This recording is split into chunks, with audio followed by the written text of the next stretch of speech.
Put him on mute. Can't take this man nowhere. Can't take him nowhere. We got Rob. We got Rob in the building, and we got JB. Party of three. Roll up. And our goal here is to destroy the stereotype that black men don't read, because we clearly read, and if we ain't reading, we got the Audible joint. Black is hilarious. Black funny as hell. But today we'll be reading a book that was suggested by JB, Developing the Leader Within 2.0. It's by John C. Maxwell, and we are going to go up to chapter 4. I think there's 10 chapters, so we'll probably come back and finish this next week. How you guys doing, Rob? Man, how's life been? Busy as usual, but a busy day is better than a free day in my eyes. Busy doesn't always mean work too. I'll say that. All right. Black, you where you going, man? On my way to the outlet, about to spend 20. No, I'm in the book club. I'm telling you, they said what I'm on. I'm about to spend 20 at the outlet. Your name on that list.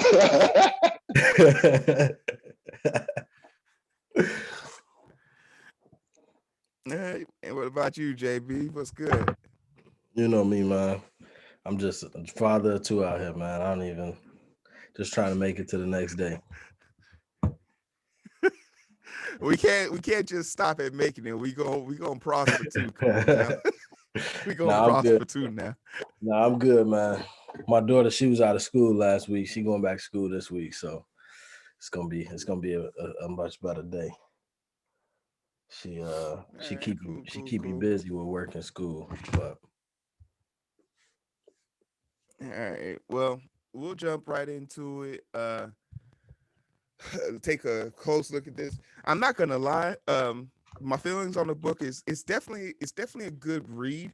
I feel like if you've experienced any adversity or you've slowly started to climb like a leadership role in any capacity, from work to social life to school, anything, you've been doing some of the things that you've seen on here.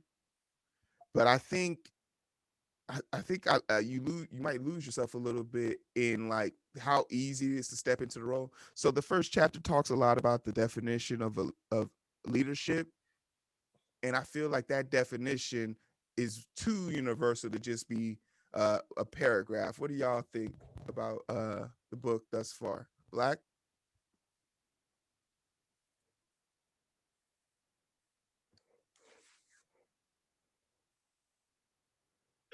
You on mute, bro? You on mute? He in the chat. This nigga got the radio. Oh, okay. So your ass is on mute. Got it. All right. What about you, JV? Nah. Like I was saying, I see like some of the perspectives of leadership. This is more like I feel like it's after if you're a business owner and you could choose the teams that you lead in, you want to pick people that kind of you can lead them in this kind of way. That's how I kind of thought about it. Yeah, like this wouldn't be a book you could use for like say leading a family or a social movement, because those people are just given to you. There ain't no, hey, my daughter kind of fluky, so I'm gonna give her back and straighten her up for a better way. But Rob, what do you think about the word leadership and how it pertains to this book? I think for me, the definition of leadership in chapter 1, I kind of glazed over it. Hopefully we'll spend a second talking about this when he broke down the different types of leaders. I felt like when I was reading that part of the chapter, it was like, oh, he reminds me of X I work with or Y I work with. It's like, damn, that's crazy. This is actually that person's style. Yeah, I picked up on a lot. No, definitely. And yeah, what chapter was that? What was that? I'm scrolling through here.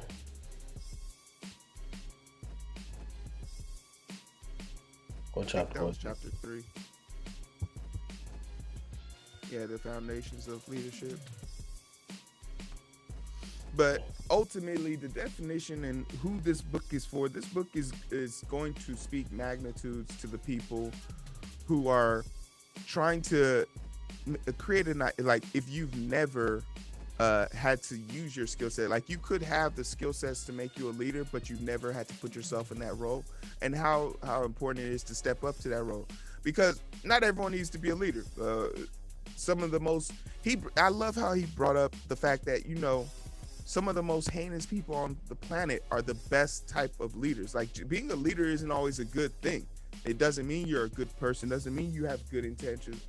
When he brought up Hitler and like Mussolini and all of them, I was like, man, that's a great ass point. Hitler was able to get a bunch of people to defy normal logic and means and do terrible things. But if you were a person who wanted to learn a leadership role, you would almost want Hitler to be a professor of this, regardless of his antics or his tactics, because being a leader is a skill on itself. So just before we move on that, can we talk a little bit about some people that we find that we aspire to be as leaders? Who's somebody that's a leader in your eyes that you wish to follow or even surpass one day? Rob? I would say, leaning off one of the books that we previously read, Obama. He's the embodiment of not just a leader, but a gracious one. And he just got so much swag. The man's swag is unmatched. He different. All right, JB. All right, so I don't say the same thing as Rob said, because I was gonna say Obama. That was the first person I was gonna go. I saw the look on your face. He was like, JB wanted that one. But what I go with off the court, because you know it's different on the court. You know, I'm not the biggest fan, but LeBron off the court, how he lead his guys, and like they all gonna do some great things and have been doing great things. So no, definitely. And he seemed like a cool dude to be around. You know, he not Kobe, he not Mike, but you know, it is what it is. Niggas know I've been like a gang leader forever.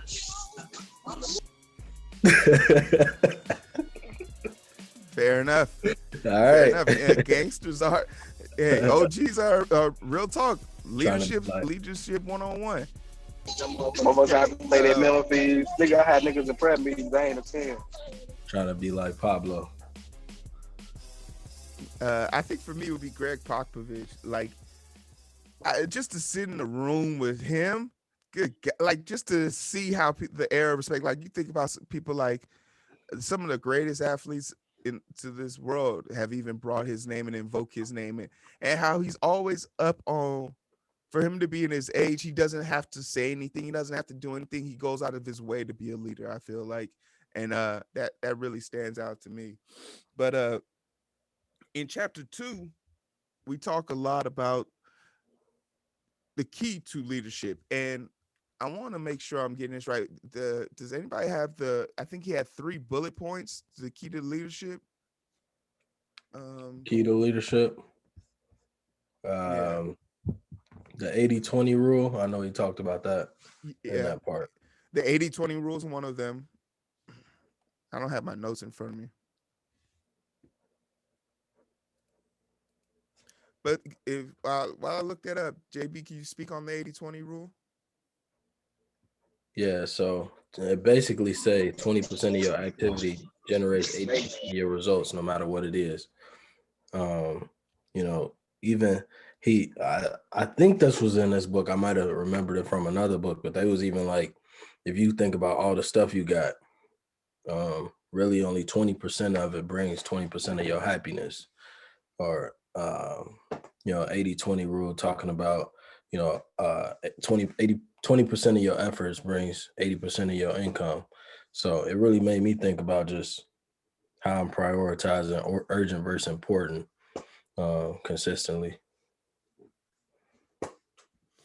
No, definitely. Yeah, he and another key. The leader is able to inspire people to perform well. Um, yeah, I think, and Robbie, if you could help speak on this, like what tactics or what standout abilities do you have to have personally, or from what you grasp from the book, to inspire people to work well? I think I think it starts with um, really looking out for that person outside of in terms of what they want. And what I mean by that is, I feel like oftentimes leaders have this mentality of, oh, this person is under me. I own them in a sense. Whereas, like, no, no, no, no, Mm-hmm. no. You'll get the best results out of that person if that person feels like you really have their back, right? So sometimes in my profession, what I see great leaders do is they connect with the person outside of way before they need this person to do something for them and make sure that person is getting everything that they want and they need. And it builds a sense of trust. And then they cash in on that trust when they need that person. Mm. Yeah, it comes to question of, like, how when you see people who are working overtime and they been complaining all day, but they know the manager gonna have their back. Like, I feel situations where you could lay there's definitely times, like me, I'm not really big on promptness and time when it comes to me, but when it comes to my patients, hey, I'm not playing those games, like, because that's someone's life on the line. But like, if I set up a meeting for Tuesday and ain't nothing going on and you show up 10 minutes, like, hey, bro, that's all on you. But I ain't gonna repeat myself. So that's on you to figure out where to get the information. But but like, you'll never catch flack from me on those days. But you could, you set those boundaries. And I think the third key part was showing people that you care about them, that level of compassion. And it's super difficult to be compassionate in a business sometimes, man. Like, it, because ultimately our job is to make money, and making money requires you to make some tough decisions and leave some people behind. But you can always do it humanely. I always took offense to the leaders who actively showed that they were trying to get rid of somebody. Like, they'll try and have you sign this for every little mistake. Like, that's unnecessary, because you can fire me any day of the week. But showing me you care takes a day-to-day type thing. Like, you got to remind me early and often about the things that make me care about this job. And I feel that's super important to do in a leader. um Another thing that stood out for us is he brings this up a lot. If you're working on a career that requires outstanding personal skills, this book is, like, certainly designed for you. Besides you wanting or needing to be a leader, this book is going to be good for you. Like, he talks about how he used these skills early. He developed his early, like, skills from being in church. Where did you guys develop some of your early skills in leadership? JB, can you speak on, like, what were some of your early pushes to becoming a leader outside of work? Um, I would say sports would be one of them. Just playing different positions, um, and leading in different ways. Like, if I'm the only person eligible, type of deal. Leading by example, doing that sort of stuff. We didn't always have, the closest teams at North on the football team, but being able to lead through adversity consistently, I think, prepared me to lead in other situations where it's like it's not that big of a deal. And then a lot of it is just being placed in those situations where I've just gotten into management and just good with creating relationships with people. That was just something that I've always been good at, and just leaned into that. Like, if I can create a good relationship with you, I can tell you anything. I can have any heart. I know how to deal with you. So No, definitely. What about you, Rob? Can you speak a little bit on what were some of the earlier steps in your leadership, or where you had to show it off? Yeah, I would say for me, it probably stemmed from my facts and circumstances. And what I mean by that is, so I'm one of 13. I have 12 siblings. And I grew up in the same household as two of my siblings. And my mom worked 2 to 3 jobs. So what that meant for us, and in my mom's household, I'm the middle child. So I have an older sister and younger brother. And my mom working 2 to 3 jobs, what that meant was she was barely home, right? And she would make us like sandwiches, like, this is what you're gonna eat for breakfast, this is what you're gonna eat for lunch, this is what you're gonna eat for dinner, right? And it's like at a certain point, you get tired of eating that. It's like, man, I want to eat that. Well, that really pushed me to learn how to cook, right? And it was one time where I tried to cook some pork chops for the first time. It didn't come out good. I got scared. I think I'm like 6 years old, flush it down the toilet, stop the toilet up, right? But I learned a lesson. All right, cool. If I'm gonna do this again, I'm gonna throw that messed up pork chop out the house. I ain't gonna try to flush it down the toilet. And in that situation, they kind of show like, look, if I want anything or if I want to do anything, I'm gonna have to step up and be that one. So in a sense, I didn't have a choice. Okay. I had to be a leader. No, and I feel especially, and we could talk a little bit about this, and that's from the aspect of the Black community and being young Black men, how leadership was forced on us because too often we heard the adage, we have no leaders in our community. No one wants to step up, and it kind of deflated my mental because it was like, this is a horrible talking point to be pushing on a bunch of kids who are actively trying their best, doing their best to, stand out in the community. And too often and not, you'll hear it in the news, they'll hear things saying that Black men aren't great leaders, and it leads to this delusion. And I think the book we read last week, about women, what's the name of the book again? The Shali book. The Black Man's Guide to Yeah. It speaks a lot about how the news covers Black people and Black men and make them not be perceived as leaders. So for us, especially, we almost feel like we have something to prove whenever we get into leadership roles because we don't want to be perceived as weak. It'd be like, as a Black person, since you know you gotta do way more than the next motherfucker. When you do finally get a position, you gotta go hand. Hey, You got but to, hey, yeah. Heero, did you watch?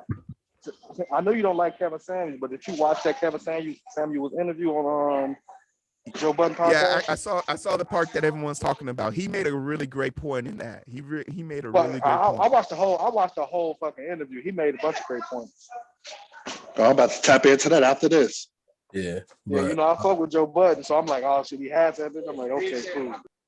Yeah, but I mean, we've always been told you got to go twice as hard just to get an opportunity in the first place. So when you get tapped into a leadership position, it's a lot of things at play because you also know, like, if I got this position, 9 times out of 10, you're the only Black person in that position. So you like, I got to perform because if I don't, it's going to make it that much harder for the next one. And we talked about that a lot with Obama. Like, he couldn't just go in there and do whatever he really wanted to do. Because I gotta protect this for the next Black person to actually get a real opportunity. So, yeah, a lot of people talk crazy about it, and I was one of them. But Kamala Harris never gets to the VP position without Obama. Nah, never. So, like, the imposter syndrome could be a real life thing that people are experiencing, especially Black people when they get into these positions. Oh, it's a real thing. It's a real thing. It's a real thing. So, like, it's super important that you reach out and talk to. Like, I love talking to you, like you guys, because you're young professionals and you also understand, like, yo, I have to be a certain way when I'm talking to certain people.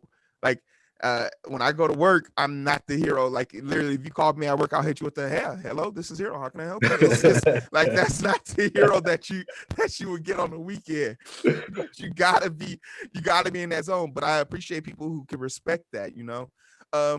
A great quote from the book that we from the chapters. Basically, there are many books written on about leadership, but there are not many books that talk about how to lead. And it's a lot of fluff. He even brings this up in the chapters. Like, a lot of these books will fill its books and pages up with nonsense statements, but ultimately it's just fluff. He kind of gets to the key of that and how important it is to step in the middle. The decision is pretty clear. You have to want to be a leader. if you don't have that in you from the get-go, it ain't gonna go well for you. But that's pretty much chapter 2 in a nutshell. If there's anything else, can we So, put?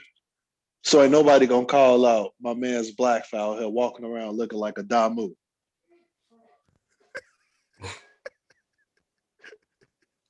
The man got on a red shirt, a red mask. Yeah, Call out here his doing. ass out. Black is literally in his own world right now. So then for chapter 3, we talk about the foundations of a leader, right? And for this one, I know you said you wanted to. There were certain parts of this that you wanted to bring up, Rob. I feel like just in general, this is where a lot of leaders and people who aspire to be leaders come up short. Hmm. Um, and I say that because, like back on making that investment in people, when I think about the leaders that I work with as well as under, technically, if you think about it in terms of hierarchy, the best leaders are the ones who I feel like who really have my back, right? Where, for example, for me, there's this one partner on my largest client where he literally goes out his way, and this is an engagement that has about 50 to 60 people in the US on this account, right? As well as people all over the world. But for the people in the US, he goes out his way to make sure that he introduces himself to everyone and has a one-off conversation with people, as well as he remember what you talk about. So you'll meet this guy in July, and this is a super busy dude. You'll meet him in July, and then you'll be at his house for a Christmas party in December, and he'll remember everything y'all talked about in July. And it's like, man, this dude, he really cares about what I have to say. So when it's crunch time and busy season on his engagement, I'm gonna go ham for my boy. And a It's lot of leaders don't do that. A lot of leaders don't do that. They have this mindset that I'm the leader. You're gonna do what I tell you. And it's like, nah, that's not smart, big dog. it's a merciful thing, isn't it? Like, is that the easy way? Like you, and it really depends on like your leverage. I think with your corporate office. I'm not a MD in to the full. I'm a PA. I'm a specialist. But when I walk in the building, they give me that doc stat. My doctors know they not sleeping at night if I'm not there. So when I make a request for something, they have to remember, like, anytime some of them are like, no, we're not gonna do it that way. And I'm like, okay, cool. Hey, you're in charge. We're doing what you say. But when it's that 4 o'clock in the morning, I get that call like, we ran out of Ativan. Should we give some more? No, call the doctor for that one. I don't know. Call the doctor for that one. And when you get that 4 o'clock wake up call, why is Heero there? Oh, I'm right over here. What's good? But I told you this was coming. And then the next day it's that, oh, yeah, I brought donuts for everybody. And Heero, we talked about it last week. You can go ahead and do it and take that time off. You deserve it. So it's like sometimes you have to remind your leadership of why, like, it's important to share that. But I think every leader should come in with the intent of, if your goal is truly to make the company better, it should start with the people working there, right? It just makes sense. What other aspects of leadership that from your perspective, JB, kind of elude leaders based on what we read?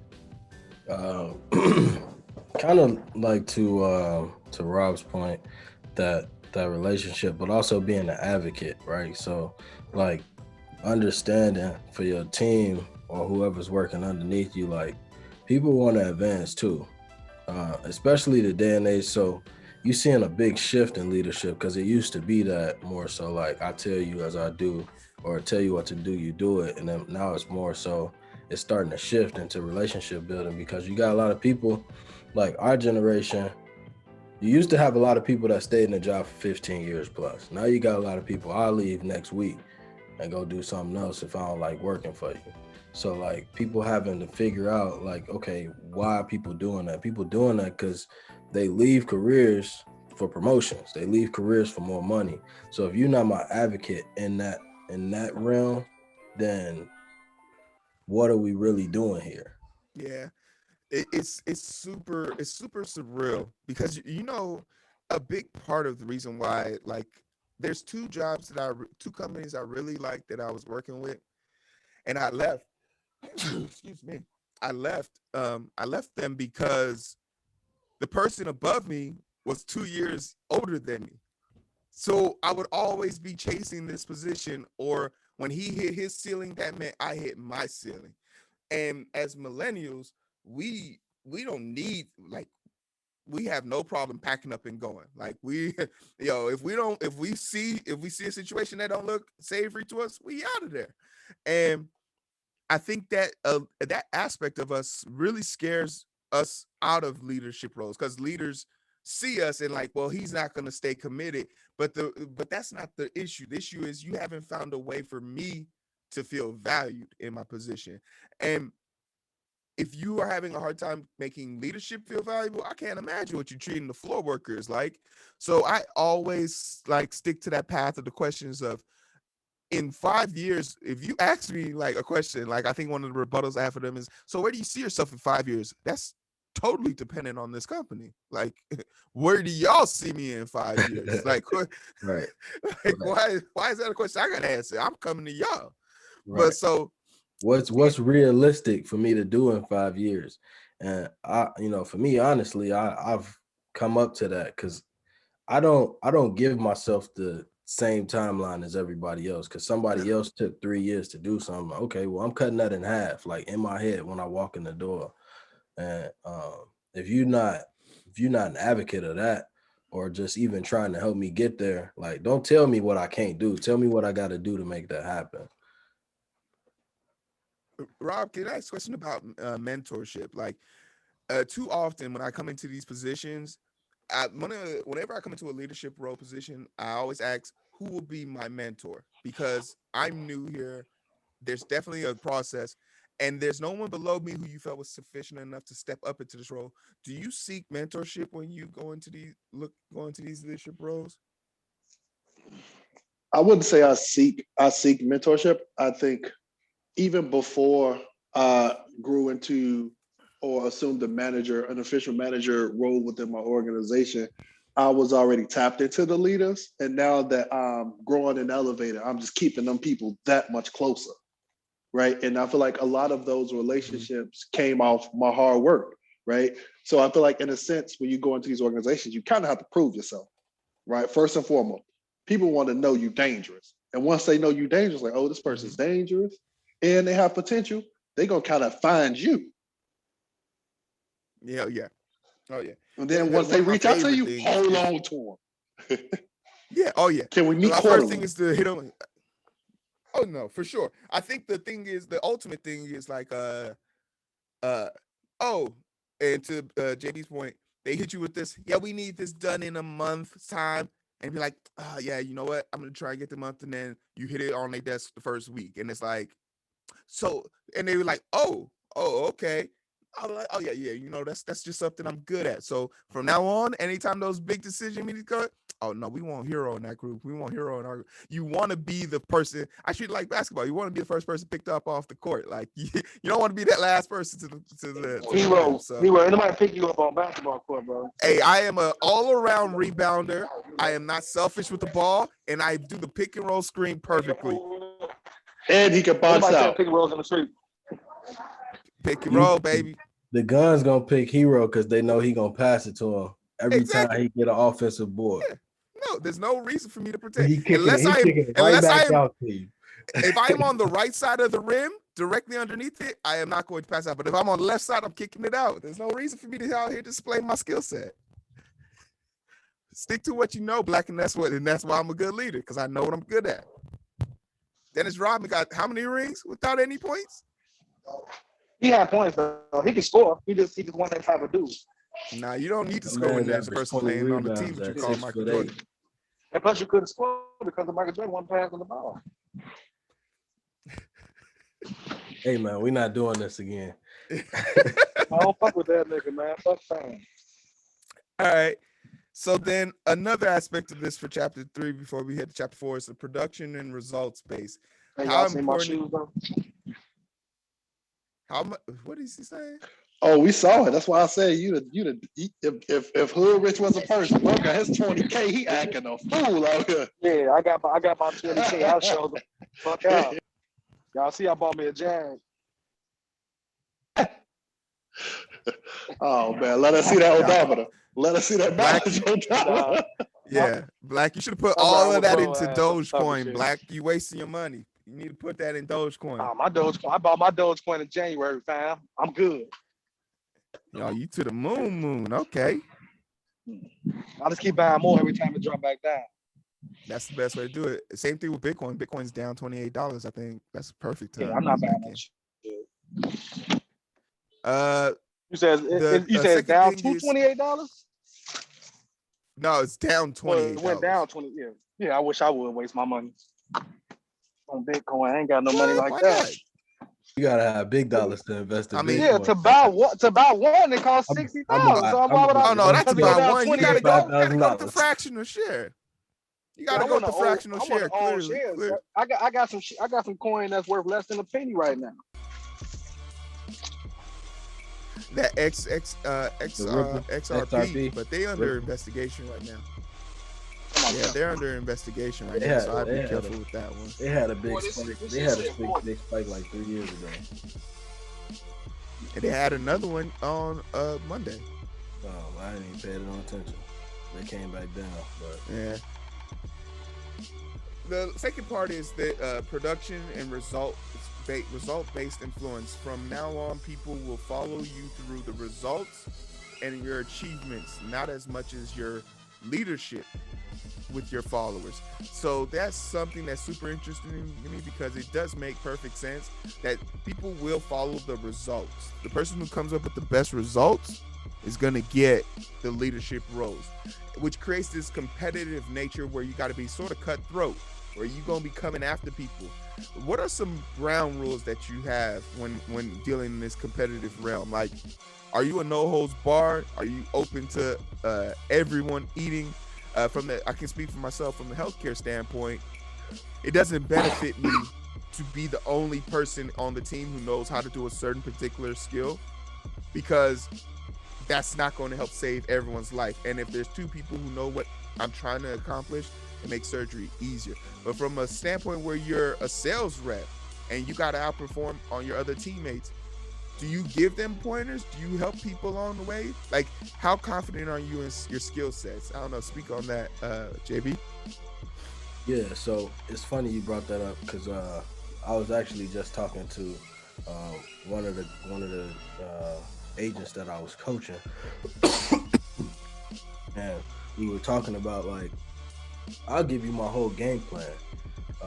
Even if you was like an agent down the street, I'll give you my entire game plan, because you're not gonna execute it as well as me anyway. But if you got questions, I'm always here to answer. But I want to see everybody do well. It's enough out here for everybody to eat. Like, I don't care. You know, it's not like I'm finna give you my game plan, you gonna overtake me. I have that much confidence in my ability. But to this position, it also is kind of crazy. Like, when he talk about the levels of leadership, people will follow you with influence and they'll follow you with relationships. So far, like, you ain't really got to produce anything. Like, we ain't produced nothing. And how far will they follow you until you've produced anything? And I mean, we really kind of saw it with Trump. Like, they gonna follow you if they like you, if they, based off influence and the relationship, if they agree with you, basically. You ain't got to produce nothing. That is a good point. Trump would be considered to be, when it comes, his leadership skills are poor, but he is a good leader, because from the standpoint of getting people to follow him, he's mastered that. He's mastered getting people to just blindly follow him. And that's the type of shit that you look for. 75 million people did that shit. Rob, what about you? What is your perspective when it comes to taking on a leadership role and having to compete with people around you? So I'll start with your point earlier that you made when Excuse me. you mentioned you left the company because the guy above you was only 2 years your senior or 2 years older than you. That's one of the things. So in my profession, right, a lot of people reach a point where the question becomes, oh, why don't you leave and go to a specific company, right, so you can get paid, right? But if you think about that realm, So you leave public accounting where there's no real ceiling in a sense. I mean, there are some nuances and some things to talk about, but just keeping it general, there's no ceilings. From going from a realm like that to a particular company, like I'm just name one, Apple, right? There's only one CFO. Yeah. Right. So Yeah. regardless of what you do, if that CFO is doing what they're supposed to be doing and they're getting the results, that CFO isn't going anywhere. So if your aspiration is to be the CFO of Apple, it ain't happening. Right. Yeah. So taking it back to my reality and my profession, it's like for me, like JB mentioned, we all can eat, right? I'm a manager right now. If I can tell you something that's gonna make you shine in front of the people above us, I'm gonna do that. And I'm gonna do that behind closed doors, right? It is cutthroat in my profession.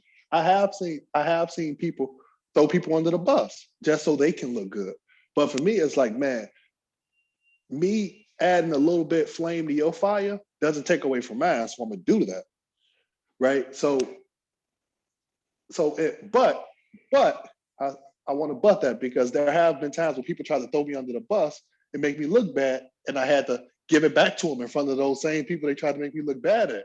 Because it's like, no, before I pass something up, I make sure I dot my I's and cross my T's. So now you're trying to make me look dumb. Now I'm gonna make sure you look dumb. And you make a great point, because this is an aspect of the book that he hasn't talked about up till chapter 6.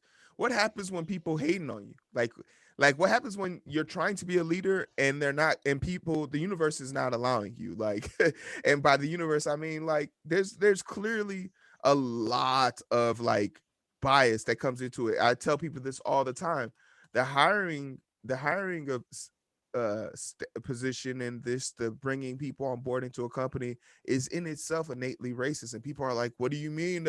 How can you say that? I'm like, I've been invited to interviews where I know I am just the affirmative action hire. Like, I am the person who is being brought into the interview process to make the other three seem more plausible. Oh, okay, look, we do have this highly educated Black man who has all the qualifications, but he's amongst three other people who are white, whatever. So I've also taken time to be on like those interviews, like, oh, okay, yeah, I don't want to go through with this interviewing process. Oh, why? I'm like, because you're 3 weeks into your interviewing process and you're just now calling me. Like, if I was a highly qualified person, I should have been at the top of the list along with Becky, June, and Gunther. Like, that should have been a simple, discernible thing. And when people peep game, and I caught up on this, well, it's just that things get lost translation. You literally have an algorithm that helps you pinpoint keywords in people's resumes to see if they're worth hiring. So, like, I'm a manager, so you can't use those tricks and tactics on me. And I try and tell that to people all the time. Take stock in how you're even being courted. Could you imagine going on a date where they don't open the door for you? They don't offer to pay, none of that shit. JB, go. So I quit a job for that reason before. They brought me in for a management interview, and we go through the whole interview, and we come back down and sit down. I was asking her, I get it. She said, we still interviewing. I said, okay, I get that. So then she bring me in to tell me that she wasn't going to give me the position. And her reasoning for that is she thought that I had more qualifications than I did have. I said, you've had my resume since I started here. And she ain't had like, you knew what I've done previously before I came here. So my qualifications shouldn't have came up. Anyway, it took me about 2 weeks and I was out of there because I just had to figure out. I'm like, what else is next, man? I'm not playing this game. Not gonna play this game. No. You gotta know your value, right? You bring me in for an interview, and you better come up with something better than you thought I had more qualification. You could at least told me the other person was more qualified or something. But you say you thought I had you thought I had more qualifications than I had. Like, my resume is sitting right there. It tell you exactly what I've done. It's a tiring process. It definitely is. It's a struggle, but I'll tell this to people all the time, like especially the two. Like I hired 3 black women for the nursing traveler position, and a lot of them were super skeptical. One of them was just out of nursing school. One of them was like had been on the floor forever, and I was like, all I need you to do is to just do your job, because as long as you're doing your job, I can defend you. Like I can tell people to go fuck themselves in meetings. Like I can call them out, be like, hey, last time we had a black employee, you said some similar shit, and you chased their asses off, and everybody started looking like, yeah, Bob, what's that all about? Hero's got a great point, because they know I don't care. So I come in here, but I do realize that like it is my responsibility to like before. They hate Heero. Hey, they hate me, boy. They hate me with a Where pat. this Because every time from? they hate, and they hate the fact that they paying me like big money. Like, hey, I'll be in that meeting, they be looking over like, all right, we need to get everyone's vote. And then they be deliberating amongst themselves, and it's time to vote. And then I'm like, I don't got a vote of confidence. And then like, did nobody talk to Heero? I'm like, nah, go get me some donuts or some shit. Buy me something. Hey. Nay. Nah.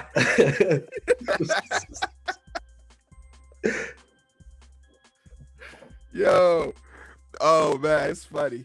It's funny to have power and actually do good. Like, I don't know if I would have the same like energy if I was in a place that I wanted to be, because I'd probably be a little bit more conservative. But it's kind of strange that because I don't want to be here and I don't care, I seem to be better at my job for it. Like at least dealing from a management standpoint. Like obviously when I'm doing surgery, I'm super dedicated, but it's so surreal to see a position where it's like, I literally be telling them, y'all can fire me whenever y'all want. If y'all don't like the decisions I'm making. But then they have to face that reality, like it's a pandemic. He's doing numbers for us. He has to hide. There's another thing that pisses him off. I have a 100% satisfaction rate with all my patients, and they can't figure it out. And I'm just like, it's the do-rag and the J's. Scared of your big ass. That too. Hey, you give me 5 stars or else. And also, I'll be filling out the ones that don't write. Fill it out myself. But yeah, chapter 4. Surprise, we had an all-black branch. People just letting you cut their organs out and shit. They be wide awake, scared to the motherfucker. They be blinking at me.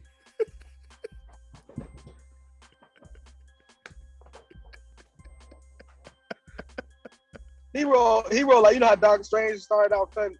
Like when you cut motherfucker, he played music. He gonna play Jeezy in the back. Goddamn right. Jeezy like to drink. Hey. And Gucci be back there. It be 3 in the morning. It's 3 in the morning. Take your old ass to sleep. Hey, you wanna know something? Hey, true story, Black. I was in the middle of a surgery and I had this old preppy ass nurse, probably had to be in her 60s, man. She hate everybody. When I do my surgeries, I only need 3 people. I don't need a nurse. And I knew she was gonna complain about the music, but the rule is in the hospital, the person who's doing the cutting gets to pick the music. And you know, I had backed that ass up and everything from 2007 on my shit. Like, I'm not misinformed about it. Yo, so she comes in and she turns my music down. And I stopped the surgery like, yo, who's the DJ? And she was like, well, it's just very loud. I can't really think. You ain't even doing shit. You just sitting at the computer. What you gotta think about, old lady? Turn my music back up. I'm doing this shit. She refuses, right? I say, call the charge nurse in here. Charge nurse, 26-year-old or whatever. She come in, what's the problem? I said, hey, yo, I need a new nurse. And she's like, Betsy, just can you manage the front for me? I'll take over from here. And she was sitting there, she's like, we literally give her the easiest jobs in the building because nobody likes her. I said, she still find a way to fuck up. Like, it's just crazy. They just waiting on her ass to retire. Like, they are. She, like, what the fuck? She always, right when COVID hit, she was on that. I feel like this is my new purpose. Bitch, you've been here for 60 years. Go away. Gotta go. You ain't got no position. Should have played that Jeezy. That long got to play something loose. Black, to your point, and this is something that they talk about in chapter 4 as we go on to it.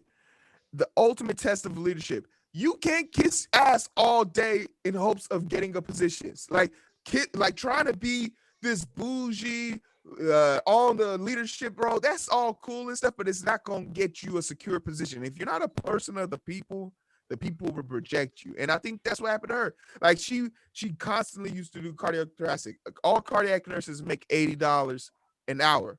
So she was making bank. Most cardiac nurses move up to the ICU from that point or into a charge nurse position. But because she didn't have a fan base, she didn't develop nobody below her, she didn't make herself approachable, and she constantly tried to push people out of her position in order to protect her position, she lost out on leadership roles. So chapter 4 talks about that a little bit. The ultimate test of leadership. I think the ultimate test of being a leader is literally seeing if your style works. If you gave your style to someone else, would it work for them? Because it could be a you thing or it could be your skill type thing. What do you think about that, JB? Now they talk about that a lot in sport, a lot in sports with great players. They don't pick the best talent because a lot of times when you're so good at something, you just assume like, hey, why can't you just do that? Like, do it this way. And for a long time, it really took me a long time to understand that because I just did well in school. So I didn't understand like what you can't do this. Like, why can't you pass? And for a long time, it took me a long time to understand like, no, you just get it. Like you get that. And it's different. It's been different situations where. So for me, it's always now figuring out where can I meet people where they at when I'm whether it's tutoring or whether I'm working with them on a project or as a leader. Like I just meet you where you at because I know where I'm at. Hey, If I need to carry that extra to pull us a little bit further, then I do that. But to get the best out of whoever I'm leading, I need to figure out where you at and how far I can push you. That makes sense. yeah, motherfuckers learn different ways when it comes to a lot of shit. So if it's multiple ways of learning and doing it, and you know them all, and like it comes to you easy in the way you know it, but you're able to tell them in a separate way for them to understand. Like remember when fucking Miss Scott was like, "You think you know how to teach the class? You want to teach the class, Jamal?" I'm like, "Yeah, I'll do that." And then I was like, "Oh, y'all understand? She ain't saying like that." No, it's just a difference in the learning. Great point. What about you, Rob? What's your perspective on this? I think JB and Black hit it on the head. It's different strokes. It just comes down to different strokes for different folks, and finding out what works for them. And if you know it so well, can you teach it in a different way that they can digest? No, I'll say this when we talk about certain skill sets, and Rob, you can speak on this. It's what aspect of your leadership skill that you have that you feel could translate, like you could translate to any field, any position. What aspect of that leadership do you feel you could translate to any field or aspect that you want to take part in? I would say, I don't know. I feel like if I had to assess my leadership skills, I would say my ability to lead within the group and not lead ahead or on top of the group, if that makes sense. Like I'm willing to put in the work with you. Okay. Like we have this goal that we have to reach. We're gonna reach it together as opposed to, hey, y'all go do this because we gotta do this. Nah, man. I'm gonna be in the trenches with you. Okay. Roll up your sleeves. What about you, Black? I mean, JB? Relationship building. For me, it's just being able to build a relationship with my team inside and outside of work. But also being able to keep, like, we still understand like the hierarchy. The hierarchy is always understood, but at the same time, like I'm not throwing around my weight. If I gotta relay a message, I gotta relay a message. You understand where I'm coming from, because I'm very transparent and vulnerable as a leader too. So it's not for me. It's not like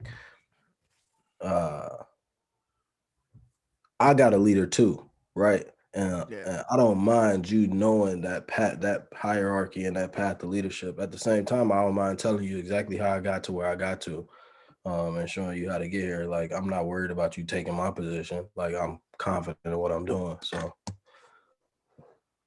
I think that my strongest skill set is in installing confidence into people I work with. I make it so that everyone that I work with feels confident that Heero will back me up if I do this, because I set the ground rules to be very clear. Do your job first. Second, if you have any questions or anything, comments, concerns, I'm open 24/7, 7 days a week. You can't not call me. Literally, you can't not call me. So, but like, but by the time you call me that second, third time, I hope that you started to realize that I'm confident in whatever you're doing. I'm not there when you're cutting someone open. So if you're seeing something that I can't see, I'm gonna tell you, make the best decision that you feel necessary, because I've already imbued you with the confidence you need to do your job. So so a lot of times I notice that people reaching out to me are people just seeking validation. So I like to be able to give people their validation. Like, I want them to feel special. Everyone on my team feels special. We got a special chant. We got a special wake up call. We got special ringtones. Like, it's the little things for me. Like, it lets people know, like, dang, where'd you get that ringtone? Oh, that's how you know Heero's looking for you. That's the how you know someone's reaching out from our team. And it's just those little things that help embody team first mentality. Like, it's always about the team. No one's better than the team. Another part that they bring up is personal influence based on respect. There's there's like, in this chapter he talks about the 5 levels, and level 5 is like based off respect. A few of them are sort of like we've spoken on them a few times. we were stopping already. at 4. We were stopping at 4. Yeah. You said the 5 levels of leadership. Yeah. All right. But yeah, we'll stop at 5. All right. It says, and just so we can make sure we get this whole entire segment, 5 levels. So the first one is position, people follow, versus that when we talk about the permission of leadership, which we kind of bases on influence. The third is production and results. We talked about that one. People development, which is what we already spoke on, but the influence based on respect. What type of, do you have a relationship with your work as a leader? Do you need to have a relationship outside of work with your workers? You don't. I don't think you need to, but I think it takes your leadership to another level. I think, and I was reading a book on, like, it's the $1 Trillion Coach, and his name is Bill Campbell, and he was he's like a lot of the people that work in Silicon Valley, a lot of those tech gurus, Apple CEO Steve Jobs, they give him a lot of credit for their success because what he talked about on leadership. And he went down to something as simple as a leader cursing around your employees because of what it brings from a level of vulnerability and them like seeing you as a regular person, because they'll come to you more often with an actual problem. Like, oh, he's a cool dude. Like, I'm gonna come to him with actual issues. Know how you curse though. Right. Watch how you curse. See, for me, I let everybody else do it. I'd be like, it's cool. I done been through situations already at work. I'm very tight. Like, they don't even know if I curse. Like, they curse around me. Like, that's cool. Like, bro, like, what? I'm tight. I'm that buttoned up right now. Like, but hey, it is what it is. Is it strange that I hit them with this? Like, when somebody comes to me, I'm like, first, how you coming at me? Are you coming at me on some HR type shit, or are you coming at me on some work type shit?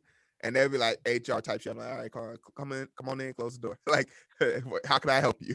Like, and then there's other people that come to you also. Now this is on some other shit. I have to see what's good. Hey, Betsy in room 206. I am. Relax. Calm down.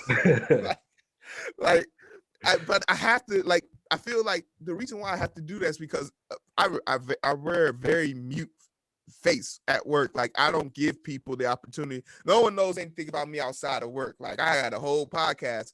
Only a few people know, like, oh, I got a podcast, stuff like this, because I know that some of my hot takes can be blown out of proportion. But I think more importantly, it gives me that barrier of something that I have that I don't need to, that it's just for me. Working and house is super separate. Now, there's people that I go to the gym with, that I work with, and I think that that's on a whole nother level, because it's just self-betterment. And I also have, and it's true, I have I have a more respect for those people too. But I think something that I want to incorporate, hopefully when COVID goes away, is instead of having these weak ass pizza parties, man. I know we get a $200,000 budget for like bonuses and shit like that. Like, if instead of us doing 10 pizza parties a year, I'd rather just put all that together and take us all out to Top Golf or bowling for a night. Drink on the company's tab, man. I don't give a fuck. Go ahead, whatever. Like, people would be more inclined to do that, and a little bit more respect, like the Christmas parties and all that shit. I would cancel all that shit just to have those one-on-one events where it's just me and my team and we just kicking it. Versus, okay, I'm at work in a suit instead of scrubs at a Christmas party with bad macaroni and raisins and that shit. I'm good. I'm good. I'm good. I don't know.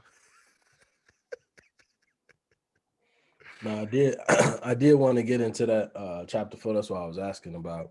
But we were stopping at No, chapter go to chapter 5. You when want he to when he talk about change in chapter 4. go for it. And I was really trying to apply it to the world we live in, right? Because you got all of these people talking about how the world's changing, we wanted to change. And one of the things he said, like, ain't no change really occurring if it ain't cost you nothing. And you got all these people like that, Caucasians especially, right, that think that they behind the cause, but what does it really cost you? What is it really like? What have you really been a part of in the movement? And that's a big piece of it, right? Like, if you just sitting around some talking heads, you ain't really doing nothing from a change standpoint. I didn't even think of it. Oh yeah, absolutely. So Like, it's gonna take a bite and to fall on a sword. Like, you just don't have to be like, this is what it is. I don't know, but it's gonna take a lot of that to say we I'm put it hoping to up. see that he talks a little bit more about accountability. That's something that's super important to me. When your team is not doing well, you tend to want to find something within the team that might be holding you up. And the reality is, it could be your ass in the way. I think one of the things that I was trying to do when I first got to my position was change a lot of things that were familiar to them versus changing things one at a time. And then I used to sit here and be like, this process is easier than the last one. Why are y'all still messing up? And the truth was, it's because it might have been easier process, but it wasn't one they were used to. Letting people, and that's when I said, oh, I don't need to tell people how to do their job. If you can get from point A to point B and it requires you to take 20 extra steps, so be it. But if you ever have a question on how to make it easier for yourself, here it is. But whatever makes you happy, go do that. As long as you get from point A to point B, go do it. I don't care. But like, you should also keep in mind that my job is to make it easy for you and give you the tools you need to make your job easier. But I'm not about to sit here and tell you how to properly cut, how to properly dissect. Like, if you want to take your time around that artery, hey, please do, because I don't need you cutting that artery in half. But I realized that the type of leader I have to be is a leader that just facilitates. Like, I'm playing zone. I can't play man to man. I think a big part of like incorporating that change too, is like being open with your team about what the change gonna look like. Like, being honest, like, I don't truly know what the change gonna look like. We might change some things and have to revert back. I want to get us a trial period, see what that look like. But if you just making changes and it's not working, and you try to make another change to fix the last change, then you making another change, you're gonna lose a lot of people because it's like you just changing stuff. Like you don't even know what you're doing. Instead of being open in the front end, like we trying to see what this look like. After we see what this look like, then we might have to make another adjustment, and letting your team know what the process of change actually feels like. Because they the ones implementing it. It's just you calling shots and seeing what the data come down to. They the ones doing all the No, change. for sure. You got to be able to. Do you think it's important to be able to do the things that you're asking people to do? It is important to Because be able to do it, or for them to at least feel confident enough that you could do it, right? Like you, because is there a certain aspect, like I don't know if this breaks down into each group, but like say for example, I'm only good with pulmonary lungs, right? If I asked someone who was really good with hearts, even though you should be good with both, he's only good with hearts, so I can't really tell him how to handle that heart. That's his expertise. So but I brought him on our team because that is his expertise. So even though I don't have a fundamental understanding of, like, I have a fundamental understanding of what he's doing, I wouldn't be as proficient as him, but I'm still in charge of him. Like you see that a lot in tech business as well. I think that's a big part of like fully explaining the whole thought process as to why you asking for what you asking for. So like if you say like I will need you to handle that differently because it affects my job in this way, how can we come to something? And I think that'll be more so a compromiser type of deal. Like, okay, well I can do that, or they could tell you, no, I can't do that because this is what it does to me over here. So that's what I'm thinking. No, Rob, what about you? How do you feel about approaching people on your team or in your group that you can't really, like, if there's a separation in knowledge between the two of you and still having to lead them? I think oftentimes it happens a lot, but I feel like those serves as opportunities for you to further equip them with the tools to make them a better version of themselves going forward. Right? There's oftentimes where I have people on my teams testing certain accounts, right? For example, and they've never tested these accounts in their lives, and I feel like at that point the onus is on me to make sure they not only can complete the task, but more importantly, they understand the why behind what we're doing, because understanding that why is going to make them dangerous, not just now, but kind of just forward looking. So if you're a leader, you're supposed to, if there is a knowledge gap, close that knowledge gap, right? So you can have someone who can potentially replace you in the future. So you can go ahead and do something else. Get that director position, you hear me? But no, I think that kind of sums it all up for us in at the end of chapter 4. That was good things. Is there anything else anybody want to throw out there? I think the reason I read a lot of these leadership books, and I think it mentioned it, but that's another book I've been reading, 7 Habits of Highly Successful People. The biggest thing with leadership for me is like it all starts internally. Like it all starts with me, the way I communicate. And he talked about it a little bit. Like if you don't communicate something until you fully know, like, can you explain it in multiple ways? If I explain it this way, will somebody else understand what I'm saying? And do you truly understand what you're saying? But a lot of it is like, where are you leading from? Are you leading from a position of strength? Are you leading from a position of compassion? Are you being, truthful, honest, all those things? So it all starts with self. A lot of leaders like to blame the team for why things ain't going the way that they going, but most times it's because of the leader, because you ain't figured out how to maximize the team that you got. There's something, and before we like end up on this, there's one thing I used to hate, and I hope to never do, is constantly push your team to be better. If your team is doing their job effectively already, and there's no pressure, hey, just leave your team alone. Like, I can't tell you how annoying it is that I used to get these surveys to be like, what is something you learned? There's nothing I've learned. I've been doing this job for 2 years now. That's the max. That's it. There's not, unless y'all put in something new. That's it. Take the heart out, put the heart back in. Like, just sometimes people don't need to have a revolving door of criticism or even critiques on their job. Hey, you could have done this. It does like, or this statement. It's not a big deal, but you could have done it. If it's not a big deal, shut up. Yeah. So to that point, last thing, we had a enterprise location. Me and my boy, he was the manager, I was assistant manager, and we knew we had like the perfect process and everything, perfect team, everything we had in place.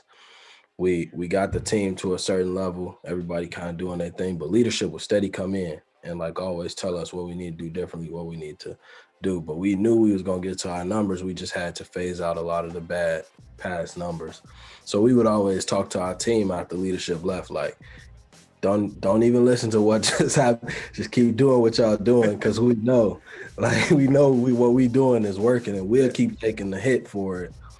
For what they saying, like, it's not on y'all what they talking about. It's coming directly to us. So, we'll keep taking that hit. We want y'all to keep doing what y'all doing. We know what's working. We can see what's working. So a lot of times you too far away to even be able to know what the process is going on. No, absolutely. You gotta have more confidence in your other leaders. That's all. Really. I don't know. But shoot, hell, yeah. That's been the wrap up. This has been an episode where Black has been present, but hasn't been present. Sort of like a good leader.